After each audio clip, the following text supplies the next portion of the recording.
नमस्कार दोस्तों, आप सबका एक बार फिर से स्वागत है हिस्ट्री अबाउट एनीथिंग के तीसरे एपिसोड में। और आज हम बात करने वाले हैं पानीपत के प्रथम युद्ध के बारे में। तो दोस्तों चलिए शुरू करते हैं। तो दोस्तों, बाबर एक बहुत अच्छा योद्धा था। उसने समरकंद के बाद बुखारा, उज्बेकों और काफ़ी सारा इलाका जीता हुआ था। जीतने के बाद उसने काबुल को 1504 ईस्वी में फतह कर लिया और उसके मन में यह लालसा थी कि वह अपने पूर्वज चंगेज खान और तैमूर की तरह भारत पर अपना अधिकार जमाए। और सन 1519 को वह बाचौर और भेड़ा की विजय करता हुआ सिंधु नदी के तट पर आ पहुंचा। उस समय सिंधु नदी में भीषण बाढ़ आई हुई थी, जिसकी वजह से कई माह तक बाबर की सेना उसे पार न कर सकी। वहां रुककर समय बर्बाद करने से अच्छा बाबर ने बंद खास पहुंचा और उसे जीतने के बाद वह कांधार के अविजित प्रदेशों को जीतता रहा। इन सब में 3 साल लग गए और उसने 1520 से 1523 के बीच हिंदुस्तान विजय का पुनः प्रयास करते हुए अपनी सेना आगे बढ़ाई। उस बीच उसकी सेना काफी सख्ती से बढ़ रही थी। उसने भेड़ा का क्षेत्र पार किया ही ताकि उसके अच्छे संयोग की वजह से उसे अलाउद्दीन लोदी और दौलत लोदी आकर उससे मिले। यह दोनों इब्राहिम लोदी के रिश्तेदार थे और दिल्ली की सल्तनत पर विराजमान इब्राहिम लोदी से असंतुष्ट थे। उन्होंने बाबर को भारत पर आक्रमण के लिए आमंत्रित करते हुए आश्वस्त किया कि युद्ध के समय वह उसका सहयोग देंगे। और सन 1534 ईस्वी में बाबर ने लाहौर को जीता, लाहौर के दक्षिण की तरफ कूच कर दिया और दिवालपुर जीता। 11 दिसंबर 1525 ईस्वी को उसने हिंदुस्तान की पहाड़ी और मैदानों पर छापा मारकर लूटपाट करने वाले जाटों और गुज्जरों से युद्ध करना पड़ा। और 3 जनवरी 1526 को बाबर की सेना ने मेवात फतह कर लिया। उसके बाद बाबर की सेना दिल्ली के सिंहासन पर बैठे सुल्तान इब्राहिम लोदी की सेना से लड़ाई करने के लिए बिल्कुल तैयार हो चुकी थी। बाबर ने सुन रखा था कि इब्राहिम लोदी के पास 1 लाख की पैदल और घुड़सवार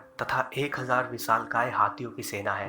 बाबर की सेना में ट्विन वाटर क्षेत्र पार कर युद्ध के मैदान में उतरने की तैयारी की। उसने युद्ध में उतरने से पहले बाबर ने अपनी सेना को एक नए ढंग से सजाया। उसने दाहिनी और बाई तरफ की टुकड़ियों के बीच में अच्छे योद्धाओं को शामिल किया और 2 पहियों वाली 700 गाड़ियों की व्यवस्था की और पानीपत के मैदान में आ गया। इस युद्ध में बाबर ने तुगलमा युद्ध नीति को अपनाया और यह युद्ध नीति भारत के लिए एकदम नई युद्ध नीति थी। इसमें बैलगाड़ियों को मजबूत रस्सियों से बांधकर आगे रखा जाता था। बैलगाड़ियों के पीछे तोपों को लगाया गया, बैलगाड़ियों के दाएं बाएं योद्धाओं को सजाया गया था। और इसी बीच इब्राहिम लोदी की सेना भी मैदान पर आकर खड़ी हो गई थी, पर उसे बाबर की सेना की शक्ति परखने में 1 सप्ताह का समय लग गया और वह चाहता था कि बाबर की सेना पहले आक्रमण करे।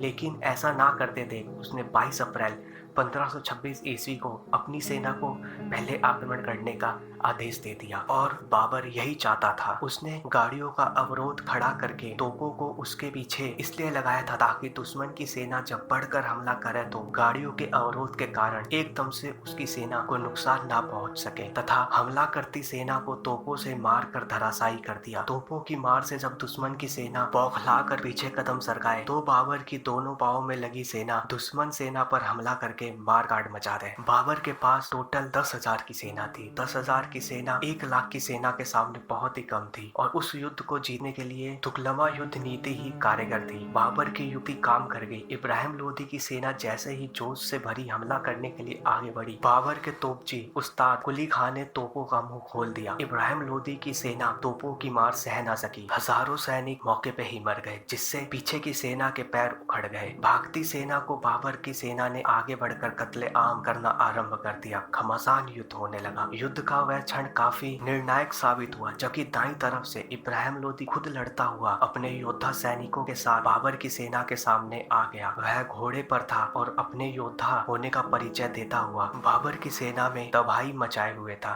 बाबर खुद भी घोड़े पर था और इब्राहिम लोदी के सामने पहुंच उससे तलवार टकरा कर अपने योद्धा होने का परिचय देना चाहता था, परंतु बाबर को ऐसा अवसर चाहकर भी नहीं मिल पा रहा था। क्योंकि दुश्मन की 10 गुनी सेना ने उसे घेर रखा था। बाबर मार काट मचाता तो आगे हाथियों की सेना उसके मार्ग में अवरोध रूप के सामने आ सकती थी। इब्राहिम लोदी अपने अंगरक्षकों से घिरा हुआ था और युद्ध कर रहा था। इस स्थिति में पहले वह अवरोध विशालकाय हाथियों की श्रृंखला थी तो दूसरा अवरोध इब्राहिम लोदी के अंगरक्षक। अचानक बाबर के तीरंदाजों ने उस समय युद्ध का नक्शा बदल दिया, जबकि उसने अपने बादशाह का उद्देश्य समझा। बाबर और इब्राहिम लोदी के बीच दुश्मनों की सेना पर तीरों की वर्षा कर दी। उस समय बाबर के तीरंदाजों की तरफ से छोड़े गए तीर इतनी अधिक संख्या और इतनी तीव्रता से जा रहे थे कि उन तीरों ने दुश्मन सेना की हाथियों के मस्तक को भेदना आरंभ कर दिया और वह चिंगाड़ते हुए पीछे पलटने लगे और अपने ही सेना को रौंदने लगी। और यह नजारा देखकर इब्राहिम लोदी की सेना में हाहाकार मच गया। बीच का मैदान खाली पड़ गया था। बाबर ने दुश्मनों की गिरी हुई लाशों पर अपने घोड़े को कुदाकर तलवार लहराते हुए बिजली की चमक के साथ इब्राहिम लोदी के अंगरक्षकों पर हमला बोल दिया और बाबर बहुत ही तेजी के साथ दुश्मनों का सर कलम करते हुए उनकी लाशें बिछाते हुए इब्राहिम लोदी तक पहुंचने के बहुत ही करीब था कि